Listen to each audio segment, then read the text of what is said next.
What's up everybody, hope you're having an amazing day so far. I'm Phil, and today's video, I'm super excited because I'm going to show you a piece of equipment which I think I wasn't so excited for since years and years.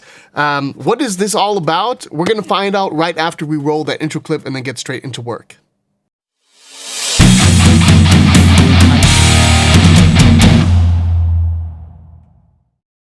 Since its inception in 2011-2012, I was absolutely stoked for having a Kemper profiler amplifier. Now, if you aren't familiar with the Kemper amplifier, where have you been living? You know, under some rock or on the other side of the moon. However, that's a piece of technology which allows you to capture your analog hardware signal chain and bring that sound wherever you are with you onto stage or onto the studio and so on and so forth. So I was absolutely hooked, and that was my dream rig for a lot of years to come.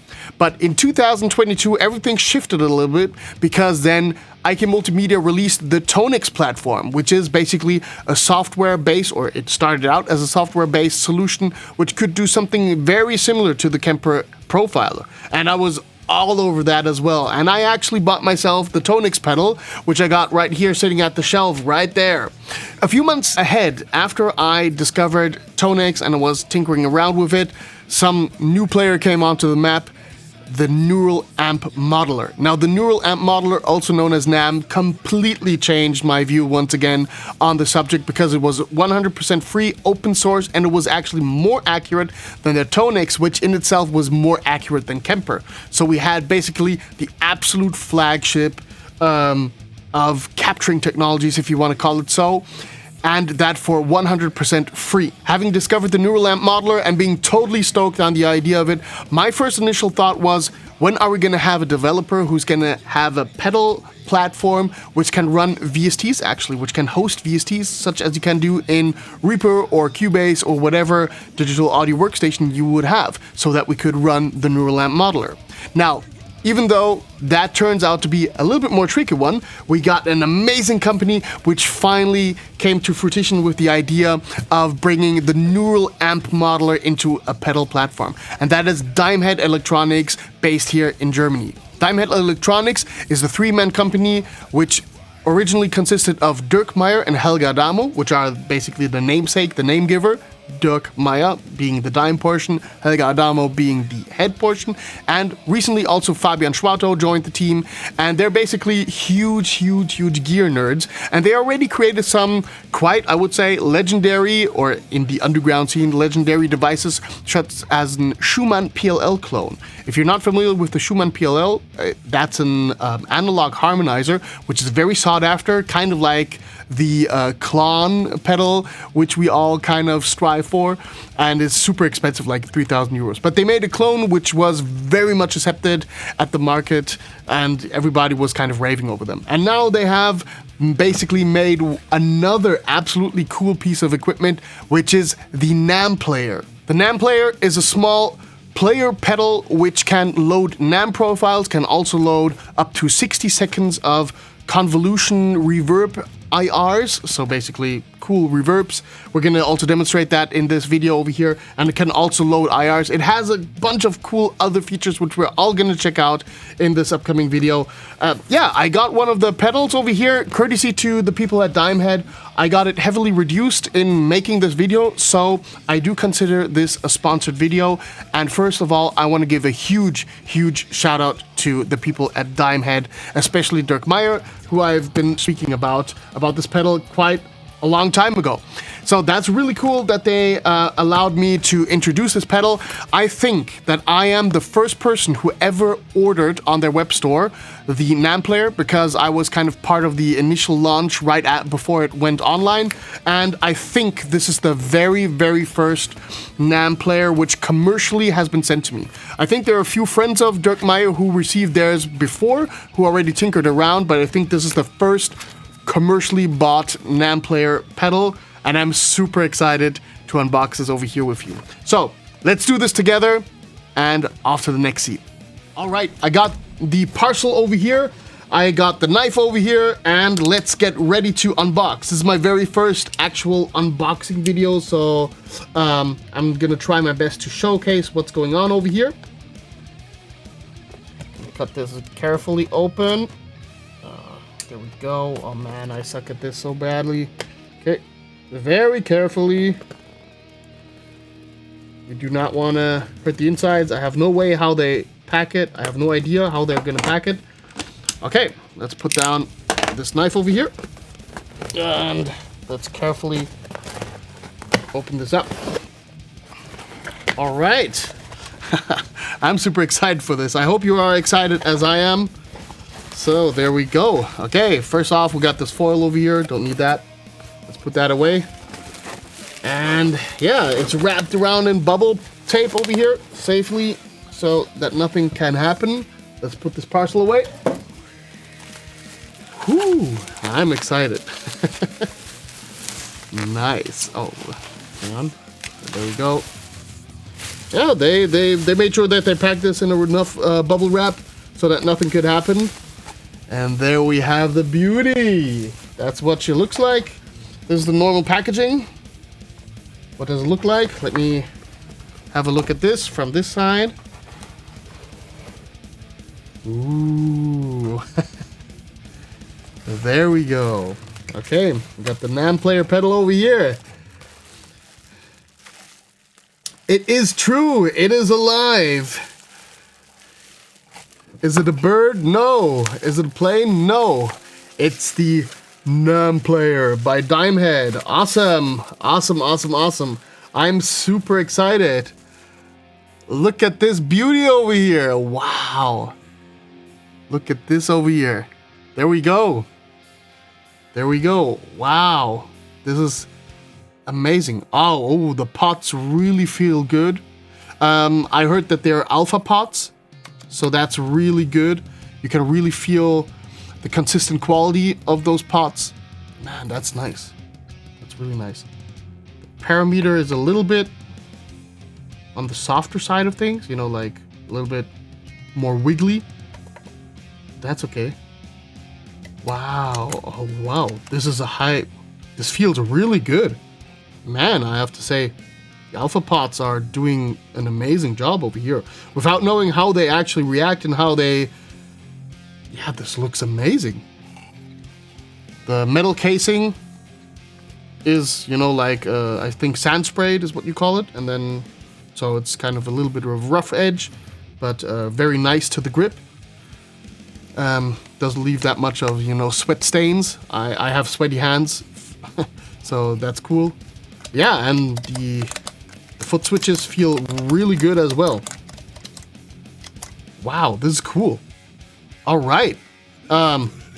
There's nothing else in here in the box, so there's no manual, there's nothing over here, which can be problematic, but given that this is kind of a first launch and this is like super new, I will not deduct any points for that, since this is kind of an early adopter piece of technology, and I'm fully aware that I will have to find my way with it. Yeah, so as you can see, we got the four. Let me go here in this camera over here. We got the 4 foot switches over here, where you can set up different banks, so up and down, or you can set up different presets. We're gonna explore that in a moment. We got over here the 3-band equalizer, which we know from the neural amp modeler. And then we got volume, phones, and room, which is really cool. I'm really eager to find out what the room is all about. One thing which is a little bit, you know, I would say questionable in quotas is that when you put them all at the last position, they're not 100% perfectly aligned to each other. So you can see that the room, for example, is not straight lined up. But, you know, those are things which I can easily forgive. I'm just gonna take the caps off and set them back to the right position at a later point in time. So all good on that front. All right, yeah, this over here, the parameter knob is like a digital knob, which you can endlessly twist, and you can also press it down. So that's the only one of those switches which you can press down. All the other ones are normal alpha pots. On the rear side, we have the input, where the guitar goes in. We have an, I think it's a TS or TRS output, gotta check it out later. We got the phones output, and we got the DI output. And we got a median, we got the USB, where you can set up your IRs, and then the DC in. I gotta check what the specifications are. It says over here on the back 9 to 18 volts that it can take, but I will have to find out how much of current we have to give this device so that we're not underpowering it. Yeah, so far, really cool. Eager to check it out. Let's move to my shelf over here, which I would call the bench, and see what it sounds like and what it looks like. All right, I got everything set up and got to know the NAMplayer pedal so I can showcase this in all of its variants, which it has plenty of. And yeah, let's start with turning on this thing. This does not have an on-off switch, so you just plug in your DC in, which is 9 volts, 500 milliamps minimum. And I think this can go up to 18 volts. So everything in between this player can handle. And you already saw that the boot up time is fairly quick. I think that was like 5 seconds or something. And then it already was there. We got these 4 switches over here, which we can press. So we got 1, 2, 3, or 4, which consist of different presets over here. We're going to go back to number 1, Surf Reverb. We're going to go through the presets, which we got over here, just to showcase them.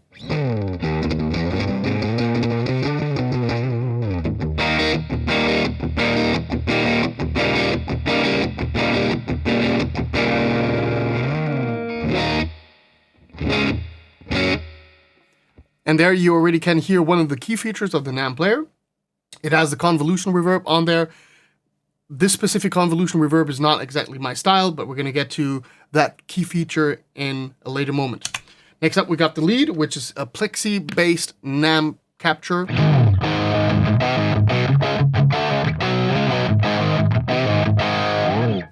Then next, we got the stoner.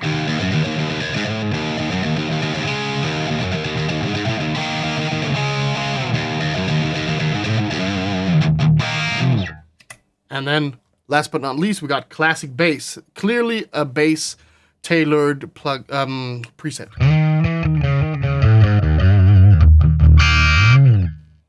All right, let's move back to the Surf Reverb as, let's say, first starting point. Now, the controls over here are quite self-explanatory. We got volume, the 3-band EQ, the gain, and the parametric knob over here. We got the phone's volume, and then we got the room over here. Gonna turn down the phone's volume because it has absolutely no effect in our test scenario whatsoever. Now, with this particular device, like with a lot of modelers out there, the settings which you have on the knobs do not necessarily reflect what's going on in the capture. It only changes once you move a little bit the respective knob. I'm going to take the bass knob, for example. Currently it's on 3.5. If I move this a little bit around, it kind of catches on and then kind of guides what I'm setting over here. Yeah? I'm going to go back to 3.5 for the time being over here. All right, and that goes with all of these knobs, which are basically reflected over here. So both with the room, you can do that. You can change the mix. You can do this with the volume over here. You can do this with the gain, and so on and so forth. But we're gonna explore this more in detail right now with the parametric knob over here. The parametric knob over here allows you to navigate into the menu. As you can see, I can navigate through different stuff over here. We're gonna explore what these different things are, but as you can see, even though I'm always turning clockwise, it's kind of cycling through the different settings, and I can go back via turning it counterclockwise. So there's that. All right, what can we do over here? I'm gonna get to the preset naming in a moment, but for now, I want to kind of explore the other options over here. On the gate, I can either set this on or pressing this off, you know, like toggling between on and off. I can move to the NAM section, and if I click on this, then I'm confronted with a loading page for different profiles or different captures, whatever you want to call them. In my case, I want to go with the SLO 100 overdrive. So you got basically a nice overview of, you know, classic amplifiers. You have like a JCM 800 modded, you have a JMP 50, a JTM 43, a GH30. I think that's a Lanny, but I'm not sure. And some other stuff. And then in the end, you got the SLO. SLO overdrive it is. So there we go. SLO overdrive. Next up, we got the volume section. Here you can only press the parametric knob to turn on and off the normalize function. I personally like to turn it off because I don't have to have a normalized volume between my different presets. I already do that by twisting the volume knob independency of the respective preset, which I'm reloading over here. So I'm going to turn that off. Next up, we got the room. And if I press on the room, then we are confronted with this menu. And if I now again twist the parametric knob, then we are in this menu over here. And clicking again on this underlines the convolution reverb. You might be able to see that, you know, I'm turning that off and then back on. And as soon as it's underlined, I can navigate left and right through the menu. And here you can see that I can have the convolution reverb, I can have the delay, or if I go back counterclockwise, I can go back to the default setting, which is no type of room. So I would just select that for the time being because, or no, let's go actually with the delay because to me, that's a standout feature of the NAMplayer. So we got the delay over here, gonna go down. Once I again underlined it, so you can see that's now underlined, pressing it again underlines it, then I can move down here. And now I can set up the mix, which I like fairly low over here. Let's put that to 20. I like the time to be around about 300. And then the feedback again, round about at 20%. Then I navigate down and close the menu. And this is what the delay then sounds like.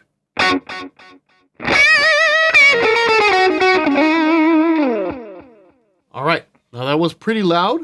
So I'm gonna dial back the volume a little bit.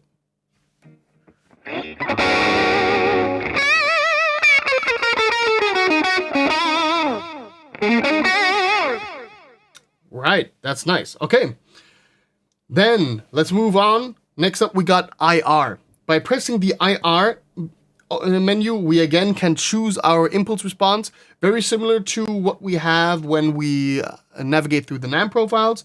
In this case, I'm going to take my all-time favorite thing, you know, 4x12 with vintage 30s and SM57 on that. So that's what it then now sounds like. All right, and then I would go ahead and set all the settings to my likings. In that case, I would crank the gain. I would substantially lower the mids, maybe have a little bit more bass and way more treble. Okay, let's see what that sounds like.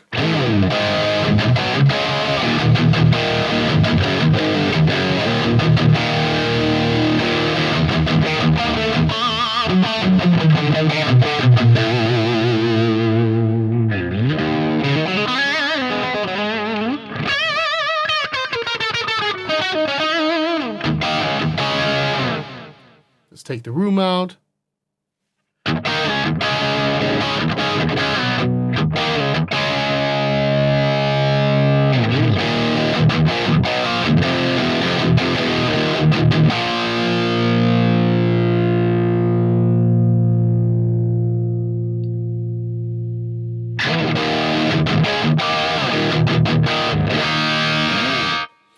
All right, now that's what the preset sounds like after some adjustments over here. Now let's pretend that I want to save this.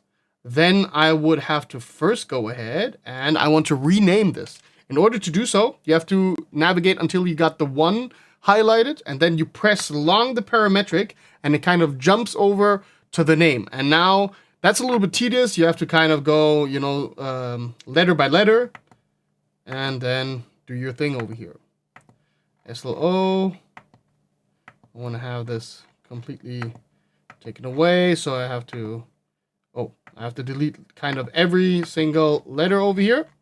Yeah, that's a little bit tedious, but I don't know how to do it in a better fashion on this particular pedal. Maybe there could be something like an online editor, but I also understand that for a small company like DIMEHEAD, that's just not possible. You know, okay, so we got this named SLO. Pressing long on the parametric jumps back to the 1 and allows me again to go into that menu. Saving the preset is done with this small little icon over here. So I'm going to save this over here, and then it's going to tell me select the preset number, overwrite number 1, which is currently called Surf Reverb. I'm going to do that, and boom. Now Number 1 is set to SLO with all the settings which we have. And if I go from lead and then to SLO, you can see that all the settings which I just made for my preset are remaining unchanged in the respect like I had them changed. If I change something over here on the room, you might recognize that this little thingy pops up over here. This guy pops up. So that would then allow me once again to overwrite the setup. So that's pretty cool. Okay, next up we got this little flashy thing over here. That means that we can select the LED color for this particular setup over here on the board. So I think it's hard to see right now, but this is somewhat yellowish. Let's go with red. Yeah, that makes it clear. Or let's go with blue instead. Yeah.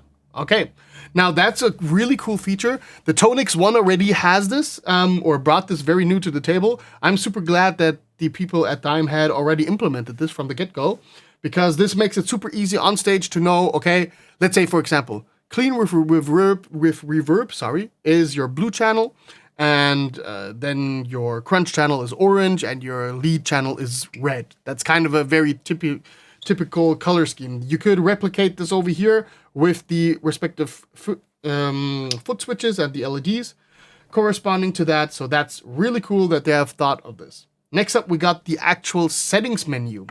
Now, this is a little bit more complicated. I'm gonna try to go step by step through all the settings. Now, the first option is one of the core features which makes the NAMplayer stand out so much against the Tonix, in my opinion, and that is the IR on LineOut. Now you see, you got over here the input, as I said before, over here, right there in the corner, and right there you got the TRS or TS jack, which is the output.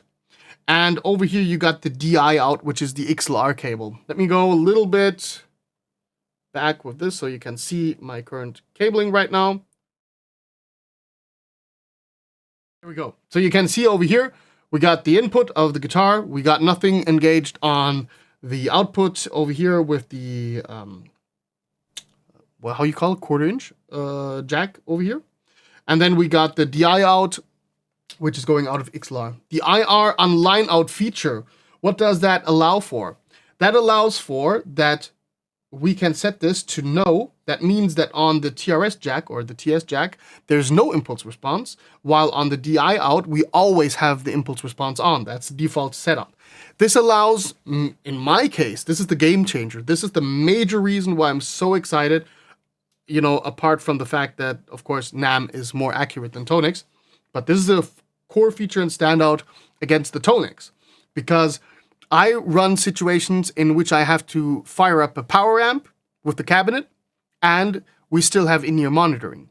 So with this pedal over here, I can spare myself of using additional IR loader, which again costs money, pedal board real estate, possible failure, and so on and so forth, and just run those two, let's say, setups in parallel within one unit. That's super awesome, super amazing, and I'm super in for it. Next up, we got the noise gate threshold. The noise gate threshold, yeah, I mean, that's up to taste. I like to have it somewhere around minus 65 dB over here. The noise gate has been substantially improved by Dirk since yesterday, actually, when I was talking to him about, you know, how we metal players like to have our noise gates, you know, that we want to have, you know, leads still being sustaining out, but still have that tight chugs. And yeah, it's not 100% perfect there yet, but we are getting close. And it's super cool that within one day, Dirk was able to do these changes. That speaks for the company, that speaks for the flexibility, the agility which it has compared to Tonix, where you make a feature request, you never hear of it again, and they basically, I wouldn't say they don't care, that's an unfair statement, but it's just sluggish. That's how big corporations just work. It's the way things are. LCD brightness, yeah, so you can set up the brightness of this particular screen completely off, or, you know, super bright. I really like that. That allows to tailor towards different gigs. If it's super dark on stage and, you know, having that super light display can be annoying at times, you can set it just back. Or if you are playing in the open sunlight on open air setup, you can set up the LCD brightness and be happy. I'm going to leave it at 10 for the time being. LED brightness over here, same thing, you know, like blue. Everybody hates scorching blue LEDs because they always kill your eyes. You are not able to tone them down, which is super awesome. I mean, this is a global feature, so this will be for all the pedals over here. I mean, it is what it is. You cannot set them up individually. That's totally okay for me. You anyways want to have kind of a consistent, homogeneous appearance on stage. MIDI channels, you can set them either to the single channels or set them simply to Omni. Never worked with MIDI, but for this one, I will buy myself a small MIDI controller very soon in order to control some, you know, channel changes, basically. Then we got the foot switch mode. So right now we've got the setup that we have these different presets set up on the different foot switches. You can also set it up to bank. So as far as I understand it, you got banks over here, which you can switch up and down with the foot switch 3 and 4, and then you have per bank 2 different presets. This would allow for, you know, each amplifier is a different bank, and then you're switching between channels between that amplifier. I don't know how much banks they are. Maybe the people at DIMEHEAD can chime in on this. Unfortunately, I have no information on that one, but I like to use it anyway as the foot switch mode from 1 to 4, so we're going to leave it over here. If I would go to close, I would exit the menu and go back to the other menu. But if I scroll beyond that, then I can switch between setting pages over here. So we're going to number 2. Here you can load the factory default. You can export your configuration to USB. You can see about the pedal stuff, the license scheme, and then the system information with the firmware. And it also shows the RAM, which is cool, CPU temperature, all of that jazz over here. Okay, now this is the menu basically. I think all of the features have become apparent through this demonstration. So we're gonna cut to the next scene, yeah, and hope this sheds some light on how to navigate through the NAMplayer by DIMEHEAD Electronics. All right, the next segment of the video is something which we all are planning to do with the NAMplayer, I would suggest, and that is loading your own NAM profiles or your preferred NAM profiles and impulse responses onto the pedal. Because as nice it is to have a good collection of cool NAM profiles, we all want to have our unique tone, and that's not stored within the presets of this pedal, obviously. So I got my USB stick over here prepared. Just made some folders, which is called IR, one is called NAM, one is called Reverbs. Just put in the stuff in place over here. And yeah, I'm gonna smack that right in. Gonna plug that in. And once the USB stick is recognized, this changes to the import NAM-IRs setup. And over here, you can see the stuff which I basically have set up. So the folders, IRs, NAM, and Reverb. And I'm gonna load one impulse response, which is the Pip's secret sauce. That's my go-to IR. As soon as you upload IRs, you have the possibility to choose if this is a reverb or an IR. Now, technically speaking, a reverb is an IR. An impulse response is basically the way the room behaves in, let's say, conjunction to a test tone signal. And, you know, how the room behaves is also a reverberation effect. I'm sure I'm butchering that word, but you get the point. So, but over here, IRs are meant to be cabinet simulations, while reverbs are basically room echoes or whatever you want to call them. So import as impulse response. That's what we want to do. I'm going to leave the gain correction as it is because it's kind of scanning through how loud the impulse response is and then providing me with a meaningful correction. Gain correction set. Okay, there we go. That's imported. I'm going to go now out, and then I'm going to load a NAM profile. And for this, I'm going to use my Bulgara 6262 LDM77. I already used this one in a comparison video on the Facebook group for the new lamp modeler. So you might be familiar with that tone. This is also available in the Boosted Goodiness package, which is on ToneHunt available. I hope that I'm going to think about putting a link in the description for that as well. And also for the Pip Secret Sauce impulse response, so you can really replicate the tone which I'm getting over here, 100%. Next up, we're going to go with the Reverb. Now, the Reverb-IRs, which I have over here, I'm using them interchangeably, Reverb-IRs. So these Reverb files, which I have over here, are wave files, which emulate big rooms. So this inch and down oil tank is like a 60-second long Hall effect of a huge tank, I think in the UK somewhere. So now I'm going to import that as a reverb. Yeah, gain correction is going to be massively. Okay, it takes a little bit because it's such a big file, like 12 MB or something. And next up, I'm going to take the St. Albans. I think that's a US American church somewhere, St. Albans Church. And going to import that as a reverb. Gain correction is now -14 instead of -35. Just to show you that the gain correction actually really does something meaningful. And yeah, since we imported everything which we wanted to import, we can close this menu and then we're back to the main menu. I'm going to go again ahead and I'm going to select my NAM model. This time, of course, I'm going to go out of this factory menu and go into the user folder. And there we got my Bugera 6262 LD-M77. Going to turn down the gain over here substantially in preparation for what is to come. I'm going to do the same with the impulse response. Going to go out of the factory folder into the user folder, select pip secret sauce. There we go. Now, I'm going to carefully go ahead and set this to 5.0 or very close to, so that you get a true representation of what it's supposed to sound like, or let's hope so. Now, I'm just going to play through this, and then we're going to talk about it, okay?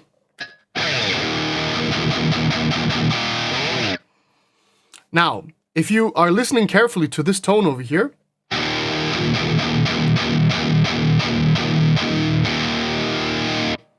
you can hear that it's absolutely broken. That's not how this profile is supposed to sound like.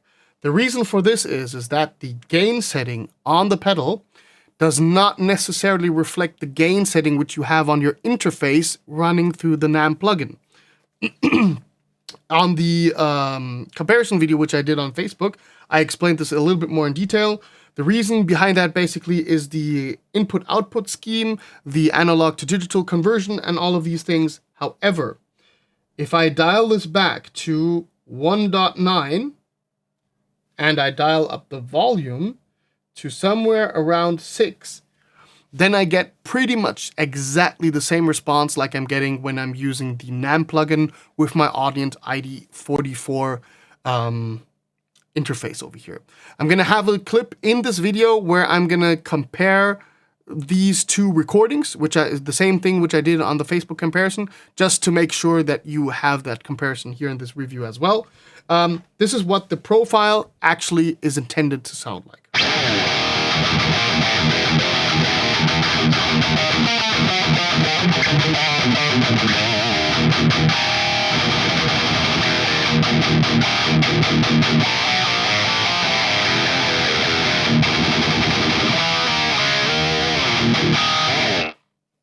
Now you might think that it's kind of an, let's say, false design that I have to dial back the gain so strongly in order to kind of reach my, let's say, reach my optimal point. I personally would argue against that because a lot of the profiles which are out there are pretty much undergained, to be honest. And yeah, for that, this, let's say, headroom in regards of gain is super, super useful. I talked to Dirk about input, like maximum input signal, and he told me that this device can handle 4 volt peak.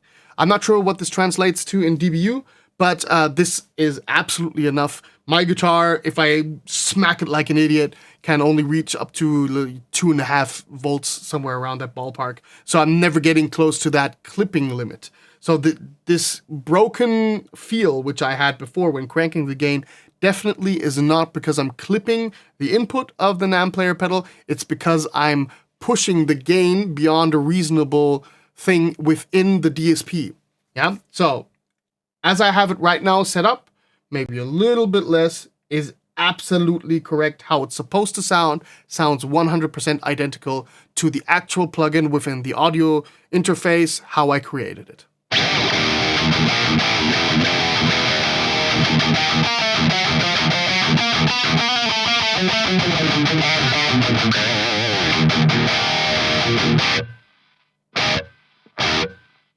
And there you have also the gate. It doesn't clamp down super hard. That's something which could be a little bit better in my opinion.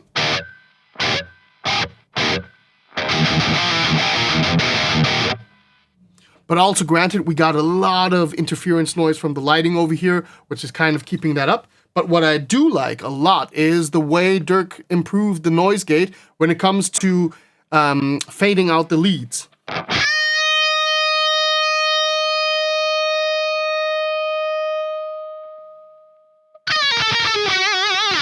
You know, you don't have that stuttering, which you, for example, have on the Tonix noise gate. Sorry to say it.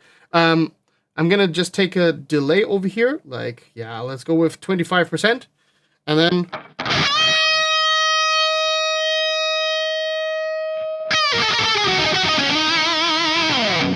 You know, so in that regard, in the way how it releases, it's super musical. In the way how it kind of takes the chugs, it's not 100% there yet, but this might be subject to an improvement at a later point in time. So you metal players out there, don't hesitate to bring in feature requests towards DIMEHEAD. They're always open and very supportive, and they take this stuff into consideration, which is absolutely cool. I love that fact. Okay, next up we have, what else do we have to showcase? Let me think, the reverbs. Let's go with the reverbs over here. I'm gonna tone down the treble a little bit and boost the mids as I would do with a lead tone. So this would be kind of my lead tone going on over here. And next up, I'm gonna go to the room, go to the delay, make it that it's underlined, go to the convolution reverb, and then go to the file which we selected. I'm gonna take the St. Albans Omni. I think that's around about 10 seconds of pure reverb. Gonna set the mix quite low. Let's close it.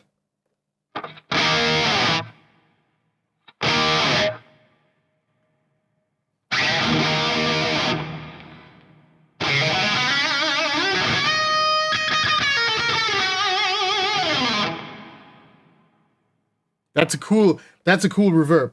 And the fact that you can do this kind of customization, it makes this so strong over here. Now, I'm gonna take this incredibly ridiculous 1 minute reverb over here, and I'm gonna tone down the mix substantially because I don't want to blow your ears. And let's see what we got over here. Let's go with 20%, now 25.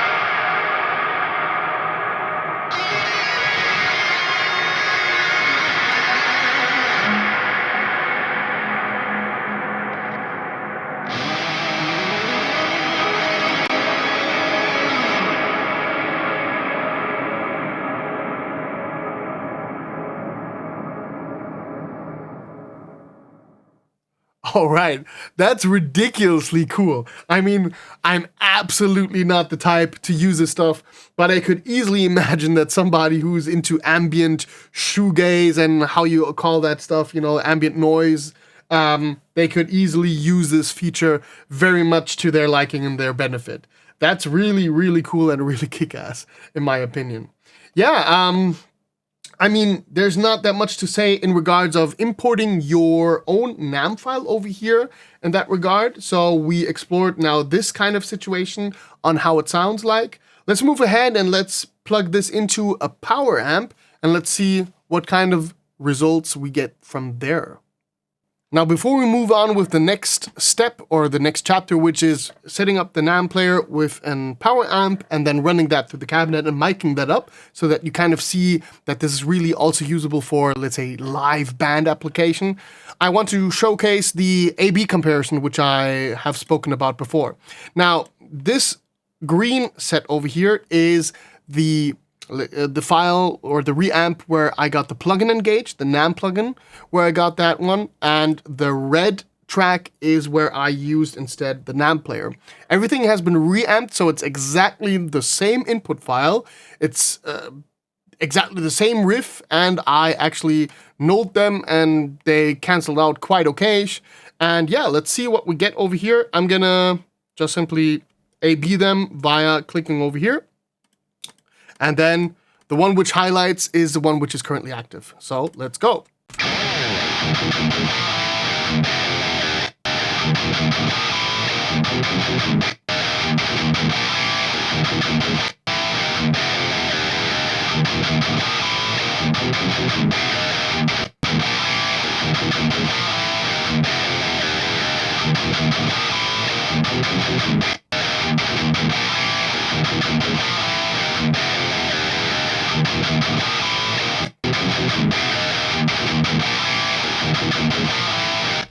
All right, so the consensus on the Facebook page was that they sound absolutely the same. All the people were also of the same opinion. They sounded exactly the same. I'm sorry that I cannot make like a seamless transition between the A/Bing. I always have that pause in between because the CPU is loaded with the recording over here. And yeah, that kind of, you know, makes it hard to really tell differences if there are any. But be rest assured, they sound, they feel, they play exactly the same. And this is cool because this brings the NAM fidelity compared to Tonic, compared to Tracer, compared to all of the other capturing technologies out there. NAM, the king of capturing, it brings it into pedal format with the NAMplayer of DIMEHEAD Electronics. And with that, off to the next segment. All right, we're going to come now to the kind of last segment of this test, and that is actually putting the NAMplayer into a use case where I would put it in, and that is powering up with a NAM profile, a solid-state power amplifier that goes into my Marshall 4x12 down there, and I am currently recording it with the Audix i5 over there. Yeah, so that's kind of the signal chain which we're getting over here. I got two presets loaded over here, 6262 Rhythm, which has the Bugera 6262 boosted by the MXR M77 profile, which I just showcased. And yeah, everything fairly standard at, at noon, except for the gain, I explained that earlier. And then next up, we got the 6262 lead over here. And now, one thing that I want you to remember is that I set the IR on LineOut to no. That means we have no IR going out of the LineOut, which is now connected over here, there, and that goes to the power amp. So I took away the DI out because we already showcased that scenario. And now it's time to showcase what this would do in a band situation over here.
This is so much fun. This works absolutely splendid. It sounds amazing. It really sounds like the NAM profile straight into the solid state, and boom, over there you got it. The same fidelity like I have in the plugin, meaning that it sounds super close to the real deal. Now, unfortunately, I don't have the MXR M77 right now to kind of replicate that exact scenario. However, I am super satisfied with the tones which I'm getting out of here. Of course, they are bound to the NAM captures which you're actually using and which you're actually implementing into the pedal. But to know that you're not losing any fidelity, like you would if you would transfer the NAM models to Tonix or to any other capturing technology, that's a godsend for me. And with all of these feature sets on how this is structured, this works amazing. I cannot wait to use this in the rehearsal room, embed it onto my board. I actually already stripped down everything on my board, and I'm gonna just place the DIMEHEAD player over here. I'm a huge fan. I really dig this product. I'm super happy that I am kind of the first person to really make a full-scale review on this. And yeah, that they trusted me so much in, you know, like kind of sponsoring this video. So the people at DIMEHEAD, I'm super grateful that I could be part of this launch to somewhat capacity. And with that out of the way, yeah, I think that's already the conclusion, right? This pedal is amazing. You know, I'm a fan. What else can I say? I'm a fan of NAM. I'm a fan of the NAMplayer over here. My opinion might be biased, but I think this is hopefully gonna be a huge game changer. You can now get your own pedal at dimehead.de, which is their website. I'm gonna make sure to link it down below in the description, as well as, you know, like multiple packs which I have done in Tone Hunt, some IRs, and so on and so forth. There's also gonna be an upload of some NAM models and IRs very soon, which are in conjunction with this release, but that's maybe a smaller video which I'm gonna do at another time. Yeah, what do you think of this pedal? Do you agree that it's, you know, that it has this fidelity, that it sounds good? What do you think about the pricing policy? Has sparked some debate, especially with the Tone X1. I personally find it absolutely reasonable. It's 500 euros plus shipping and taxes to your place, which is in Germany equates to somewhat around 600 euros. I personally find it reasonable, and the reason why is it has the same fidelity as NAM in the box.